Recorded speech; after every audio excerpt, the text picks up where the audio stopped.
নমস্কাৰ ৰাইজ, ঠাণ্ডা কেনেকুৱা পৰিছে আপোনালোকৰ ফালে? আমাৰ ফালেতো বৰফ পৰিবহে বাকী। আৰু এই হাড় কপোৱা শীততো ঠাণ্ডা পানীৰে মূৰ গা ধুই আপোনালোকক মই বোৱাৰী মেটেৰিয়েলৰ পৰিচয় দিছো।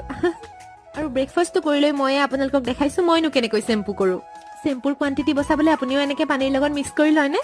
এয়া বজাৰ কৰিব যোৱাৰ নামত একাপ চাহ আৰু এয়া চিকেন চাওমিন। চাওমিন মোৰ ইমান প্ৰিয় নহয়, কিন্তু বৰনগৰ ফাষ্টফুডৰ চিকেন চাওমিন হলে খাই দিওঁ, কাৰণ মই যিমান দিনে খাইছো ইয়াত চিকেনৰ কোৱান্টিটি বেছি পাইছো। আৰু সেইদিনা চালো আবাহনৰ মঞ্চত প্ৰস্তুতি বাৰ মোৰ টেষ্ট মোৰ মৰম নাটকখন, আৰু প্ৰস্তুতি বা মানে কুৰা জুই।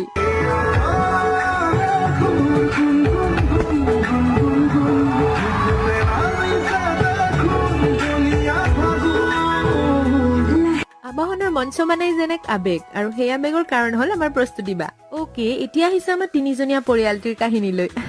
আমাৰ এই সময় আৰু কেতিয়াও ঘূৰাই নাপাওঁ, সেইকাৰণে যিমান পাৰো কেমেৰাৰ ফ্ৰেমত আবদ্ধ কৰিবলৈ চেষ্টা কৰো। আৰু এয়া ৰাতিৰ যোগাৰ। আজিলৈ বাই বাই।